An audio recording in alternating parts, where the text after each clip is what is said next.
오늘은 제자를 세우는 교회 34번째 시간으로 시대를 살릴 믿음의 영웅들이라는 제목으로 말씀을 증거하겠습니다.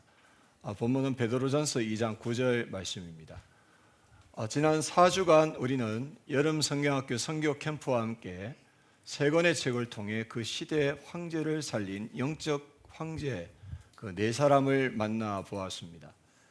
꿈을 잃지 않은 요셉, 날마다 기도한 다니엘, 이때를 위하여 세움받은 에스더, 그리고 말씀 앞에 깨어있던 사무엘입니다. 이 네 사람은 시대나 환경이나 이 맡은 일이 다 달랐습니다. 한 사람은 애굽에 팔려간 노예였고, 한 사람은 바벨론에 끌려간 포로였으며, 한 사람은 페르시아의 이름 없는 고아였고, 또 한 사람은 여호와의 말씀이 희귀하던 시대에 성전에서 심부름을 하던 어린아이였습니다. 그런데 이 네 사람에게는 공통점이 있습니다. 원래 우리와 같은 평범한 사람이었지만 삶에서 세 권의 책을 실제로 누림으로 자기 시대를 살리는 응답을 받았습니다. 그렇다면 이들이 붙잡았던 세 권의 책이 무엇입니까? 눈에 보이는 책이 아니라 하루를 아침 시간, 낮 시간, 밤 시간으로 나눠서 말씀과 기도를 중심으로 살아내는 것입니다. 이 아침의 텍스트북은 하나님 앞에서는 혼자의 시간을 통해서 영혼의 말씀을 각인함으로 어떤 것에도 흔들리거나 영향받지 않는 절대 망대를 세우는 것입니다. 낮의 핸드북은 아침에 붙잡은 텍스트북의 말씀을 모든 만남과 일 속에 적용하고 실천함으로 성령의 인도를 받는 절대 여정을 가는 것입니다. 밤의 노트북은 하루를 돌아보며 말씀의 성취와 하나님이 하신 일을 기록함으로 인생의 기념비가 되는 절대 이정표를 남기는 것입니다. 요셉, 다니엘, 에스더, 사무엘은 이 세 권의 책으로 하루하루를 살아냈기 때문에 한 시대를 살리는 응답을 받게 되었습니다. 오늘은 지난 4주간의 말씀을 돌아보면서 이들이 누린 세 권의 책을 다시 확인하고 내 것으로 정리하면서 적용하는 시간으로 인도를 받도록 하겠습니다. 먼저 서론입니다. 이 네 사람의 여정은 똑같습니다. 이 아침 시간에 하나님의 말씀을 영혼에 새기는 것에서부터 시작되었습니다. 이렇게 영혼에 새긴 말씀은 아무도 빼앗을 수 없는 언약이 되었고 무너지지 않는 망대가 되었습니다. 그렇습니다. 망대는 우리 스스로 쌓아 올리는 것이 아니라 하나님이 심으시는 것으로 어릴 때 언약이 심기는 것이 중요합니다. 세상의 꿈은 내가 아래서부터 쌓아 올리는 야망이지만 하나님의 꿈은 위로부터 심겨진 언약입니다. 실제로 요셉이 붙든 것은 형들이 시기한 채색옷이 아니라 하나님이 꿈으로 주신 언약이었습니다. 그래서 요셉은 옷은 찢기고 빼앗겨도 언약은 더욱 마음 깊이 간직했습니다. 다니엘은 포로로 끌려온 어린 소년이었지만 우상에게 바쳐진 왕의 음식으로 자기를 더럽히지 않기로 뜻을 정했습니다. 뜻을 정하여는 가지를 접붙이듯 하나님의 뜻을 자기 마음에 접목한 것을 의미합니다. 에스더는 포로인데다가 부모까지 잃은 고아 소녀였습니다. 그러나 사촌 오빠 모르드게를 통해서 외롭고 두려운 마음 속에 하나님의 사랑과 언약을 각인하였습니다. 사무엘은 어머니의 소원 기도를 통해서 태어난 아이입니다. 이 말씀이 희귀해진 시대에 태어나기 전부터 나시린으로 하나님께 드려진 아이였습니다. 이 네 사람 모두는 어릴 때에 하나님을 만났고 처한 상황 속에서 언약이 심겨졌습니다. 공부를 해서 배운 것이 아니라 하나님 앞에 서는 시간을 통해서 영혼의 언약이 심겨진 것입니다. 그렇다면 우리 또한 후대의 영혼에 말씀이 언약으로 각인되도록 기도하고 도와야 될 점 있습니다. 이렇게 말씀이 영혼에 각인되려면 이 조용한 시간이 필요합니다. 우리 렘넌트들이 하나님 앞에서 혼자 말씀을 보고 기도하는 시간을 지속해 나가야 이 언약의 망대가 우리 렘넌트들에게 세워지는 것입니다. 다윗은 시편 5편 3절에 여호와여 아침에 주께서 나의 소리를 들으시리니 라고 고백했습니다. 다니엘은 무슨 일이 있어도 하루 3번 예루살렘을 향해 창문을 열고 기도했습니다. 사무엘은 하나님의 등불이 꺼지지 않는 성전에서 언약궤 곁에 누운 밤 시간에 말씀하옵소서 주의 종이 듣겠나이다. 하나님의 음성에 귀를 기울였습니다. 에스더는 사흘을 먹지도 마시지도 않고 자기 민족을 위해 하나님 앞에 엎드렸고, 요셉은 사람이 보지 않는 데서도 내가 어찌 하나님께 죄를 지으리까 고백하며 죄의 유혹을 떨쳐냈습니다. 그런데 이런 망대는 누가 대신해 주는 것이 아닙니다. 부모나 교사가 도와줄 수 있어도 대신 세워줄 수는 없는 것입니다. 개인화되어야 됩니다. 누리고 체험해야 되는 것으로 아이 스스로가 혼자 하나님 앞에 설 수 있어야 되는 것입니다. 이번 여름에 우리 후대가 이런 아침 시간을 갖도록 기도해 주시길 바랍니다. 사람은 각인된 만큼 나옵니다. 마음에 새긴 것은 이 위기 앞에서도 나도 모르게 터져나오게 되어 있습니다. 요셉은 노예가 되고 누명을 쓰고 감옥에 갇혀도 17에 받은 그 언약이 영혼에 다시 되어 있어서 무너지지 않았고 하나님께서 함께 하시는 형통을 누렸습니다. 다니엘은 바벨론이 하루아침에 무너지고 왕조가 바뀌는 격번 속에서도 생명을 걸고 전에 하던 대로 기도의 창문을 열었습니다. 에스더는 기도의 힘으로 죽음의 그 닫힌 문을 열고 죽음은 죽으리라 고백하며 왕 앞에 나가게 되었습니다. 사무엘은 사람들이 하나님을 찾지 않고 엘리 제사장의 집안이 무너져가는 흑암 속에서도 성전의 등불을 밝히며 기도하기를 쉬지 않았습니다. 이 네 사람은 처지가 각각 달랐지만 텍스트북이 된 언약을 붙잡음으로 환경의 영향을 받지 않았습니다. 어떤 억울함과 위협과 모함과 절망도 그들 안에 세워진 망대를 무너뜨리지는 못했습니다. 중요한 것은 지금 내가 어떤 상황 속에 있느냐가 아닙니다. 내 마음이 어디 있느냐가 중요한 것입니다. 언제나 하나님 앞에서, 언제나 하나님의 말씀 앞에서 내 영적 상태를 점검하고 회복하게 되시길 바랍니다. 아침에 영혼에 각인한 언약은 텍스트북으로 끝나면 안 됩니다. 낮 시간 삶의 현장으로 가져가서 핸드북으로 살아내야 될 것입니다. 손때가 묻을수록 진짜 책이 되듯 삶의 현장에서 말씀을 핸드북으로 펼쳐서 계속 확인하고 실천해야 언약의 성취를 맛볼 수가 있는 것입니다. 그래서 우리가 삶에서 인도받아야 될 핸드북의 포인트는 복음과 기도와 전도를 누리는 삶입니다. 우리 삶에서 때때로 염려와 두려움이 닥칠 때가 있습니다. 이때 하나님과 소통하는 통로를 닫아버리는 사람이 있고 먼저 하나님 앞에 나와 무릎을 꿇는 사람이 있습니다.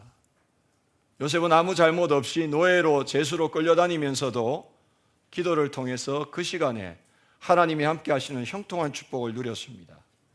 다니엘은 30일 동안 기도를 금하는 죽음의 조사 앞에서도 창문을 닫은 것이 아니라 도리어 더 활짝 열었습니다.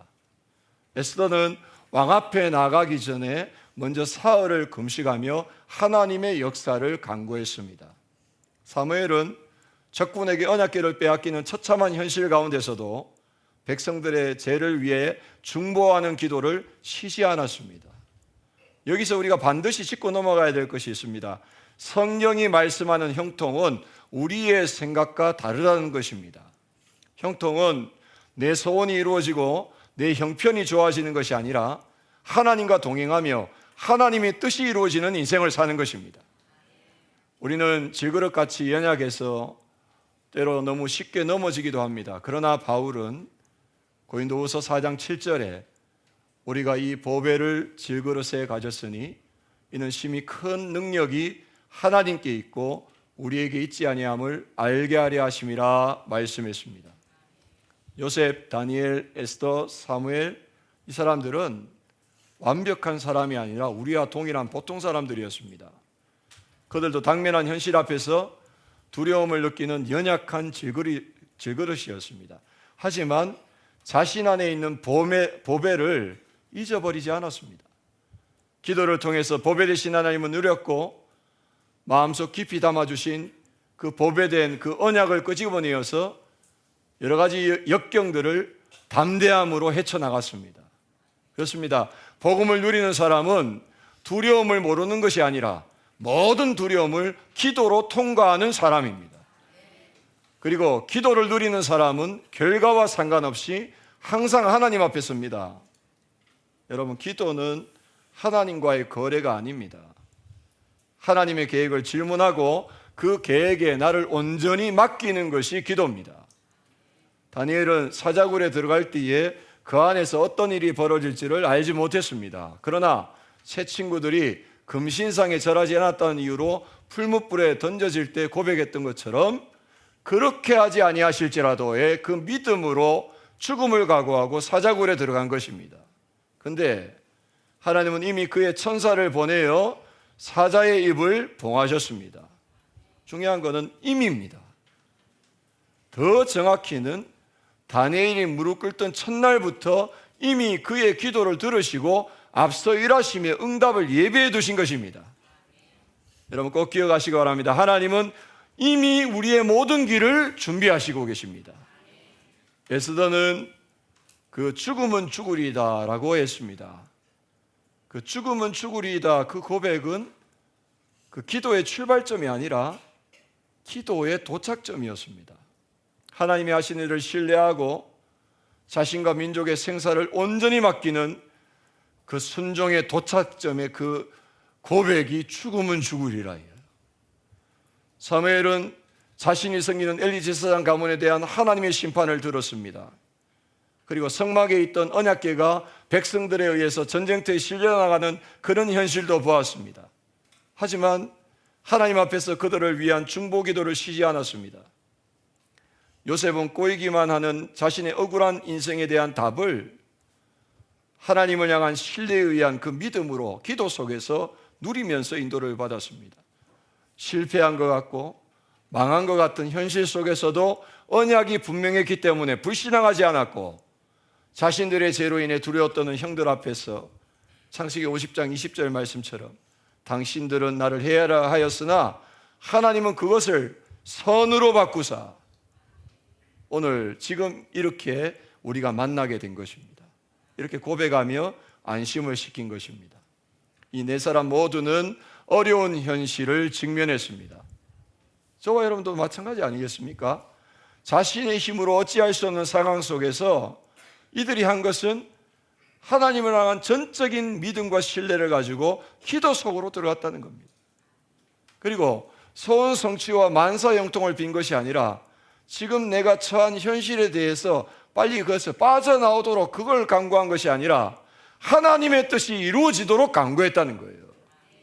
하나님을 전적으로 신뢰했기 때문에 자신을 온전히 맡기고 그 현장에 당당히 설 수가 있었던 것입니다. 자, 이렇게 복음과 기도를 누리면 결과적으로 전도의 응답은 따라오게 되어 있습니다. 언약을 가진 사람은 문제 속에서 복음과 기도를 누리기 때문에 그 속에서 하나님이 일하시는 전도를 보게 되는 것입니다. 요셉은 자신을 노예로 팔아넘긴 형들에게 하나님이 모든 가족의 생명을 구원하시려고 나를 먼저 보내신 것이라고 말했습니다. 그리고 7년간의 흉년을 미리 대비함으로 애굽뿐 아니라 이웃 나라들까지 살렸습니다.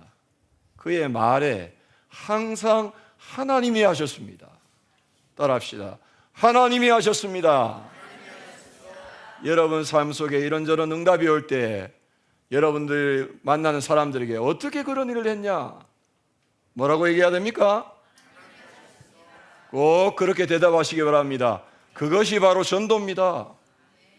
사자굴에서 살아나온 다니엘은 그 다니엘을 보고 기뻐한 다리오 왕은 온 땅에 있는 모든 백성과 나라들과 언어가 다른 모든 사람들에게 다니엘의 하나님 앞에서 두려워할지니 그는 살아계시는 하나님이시요 영원히 변하지 아니하실 이시며 그의 나라는 멸망하지 아니할 것이요 그의 권세는 무궁할 것이며 그는 구원도 하시며 건져내기도 하시며 하늘에서든지 땅에서든지 이적과 기사를 행하시는 이로서 다니엘을 구원하여 사자의 입에서 벗어나게 하셨습니다.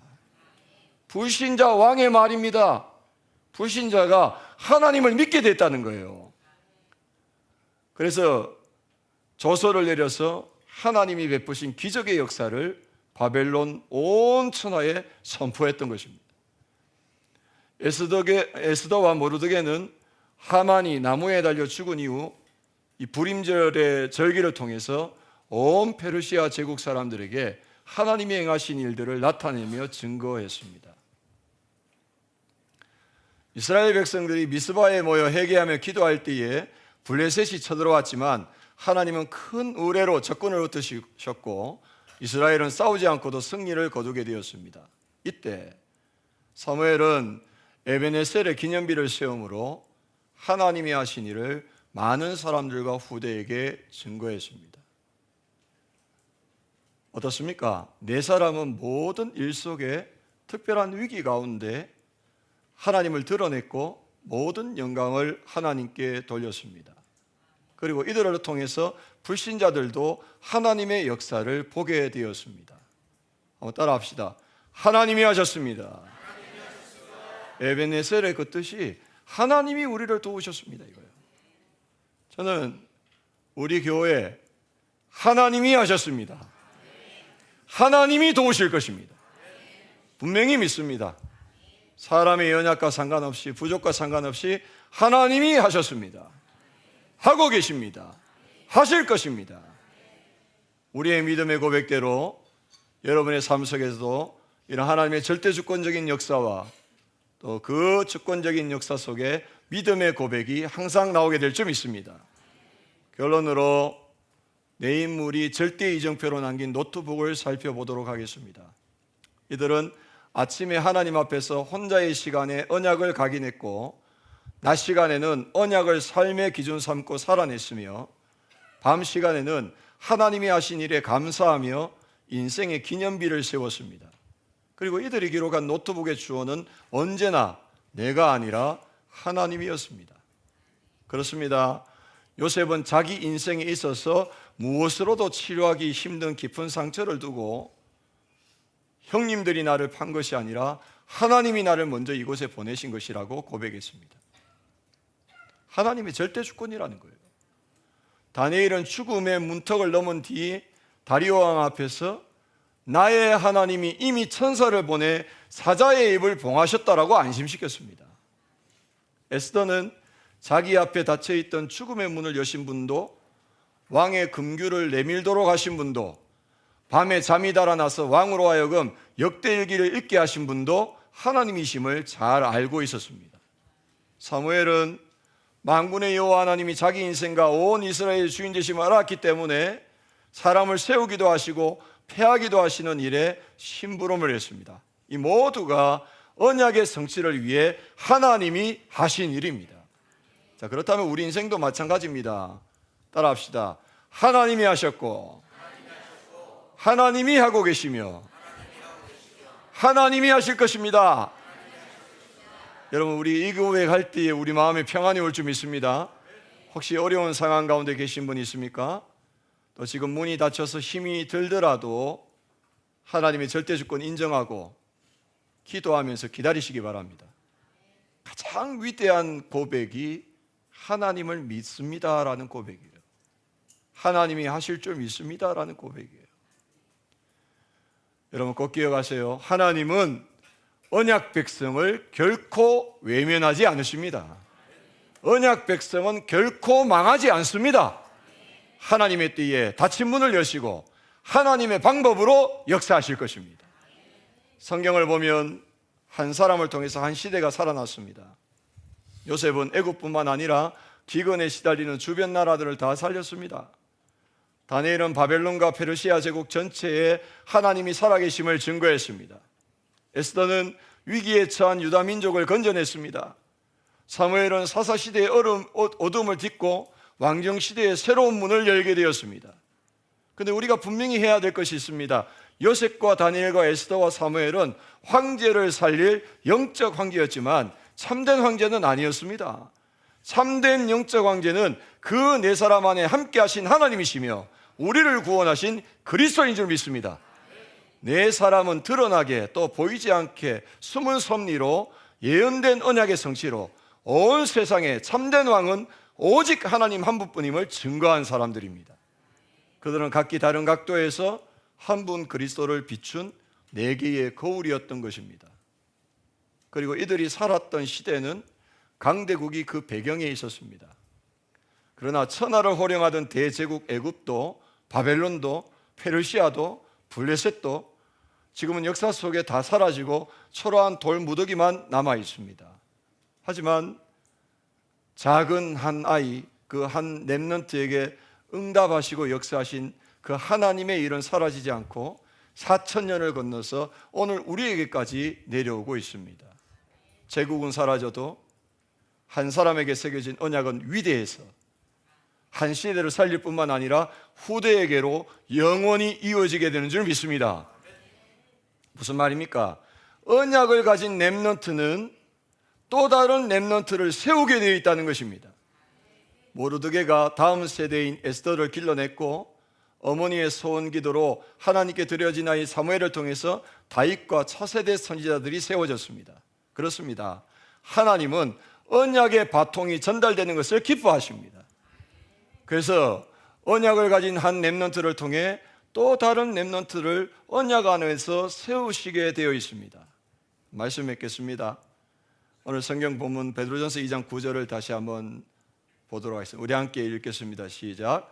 너희는 택하신 족속이요 왕 같은 제사장들이요 거룩한 나라요 그의 소유가 된 백성이니 이는 너희를 어두운 데서 불러내어 그의 기이한 빛에 들어가게 하신 이의 아름다운 덕을 선포하게 하려 하심이라. 아멘. 택하신 족속. 누구요? 나요. 왕 같은 제사장. 누구요? 아멘. 너요가 아니고 나요. 우리의 정체성이 좀 있습니다. 이것이 바로 성경의 요셉의 정체성이요 다니엘과 에스더와 사무엘의 정체성이며 오늘 우리의 정체성이며 우리 후대가 누릴 정체성으로 영원히 변하지 않는 축복인 줄 믿습니다. 이 정체성을 바르게 누리려면 순서가 있습니다. 부모와 교사가 먼저 이 세 권의 책을 가지셔야 합니다. 아침 혼자의 시간에 하나님 앞에서 언약을 텍스트북으로 각인해 본 부모라야 그 축복을 후대에게 보여줄 수 있습니다. 여러분 집에서 자녀에게 무릎 꿇는 뒷모습을 보여주세요. 하나님 앞에 무릎 꿇은 뒷모습을 보여주세요. 눈에 보이지 않는 하나님이 부모를 통해서 살아 역사하심을 삶으로 보여주시기 바랍니다. 그래야 그 축복을 후대가 보고 알 수 있는 것입니다.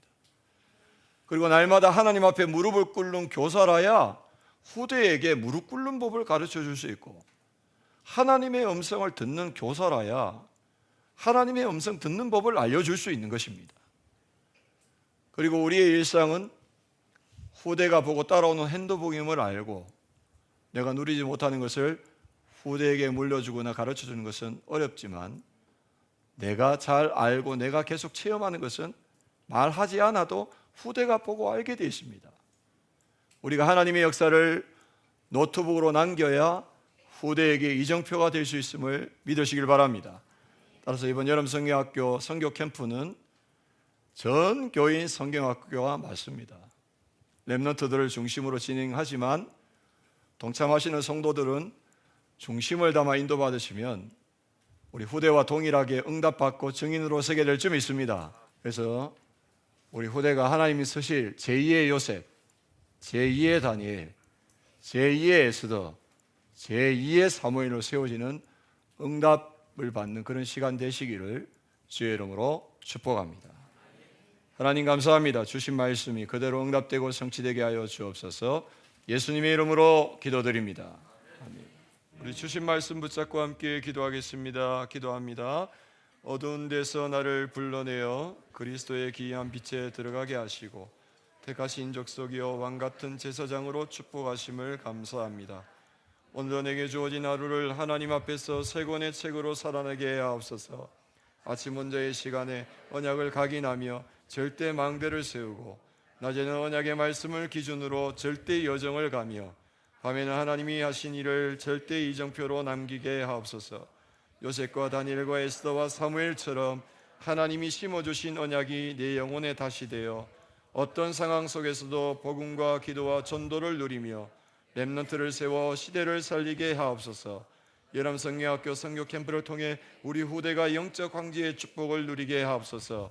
예수님의 이름으로 기도합니다. 아멘. 지금은 우리 주 예수 그리스도의 은혜와 하나님 아버지의 지극하신 사랑하심과 성령님의 내주인도 역사교통 충만하신 은혜가 주신 말씀 붙잡고 이번 한 주간에도 하나님이 하셨고 하나님이 하고 계시고 하나님이 하실 것입니다. 절대 주권을 믿는 믿음 속에서 평안함을 누리며 네 명의 인물들처럼 한 시대의 하나님의 귀한 일들 속에 쓰임받는 후대를 세우는 그런 부모요 교사로 세움받아 응답받기를 원하는 모든 성도들 머리 위에 지금부터 영원토록 항상 함께 있을지어다. 아멘.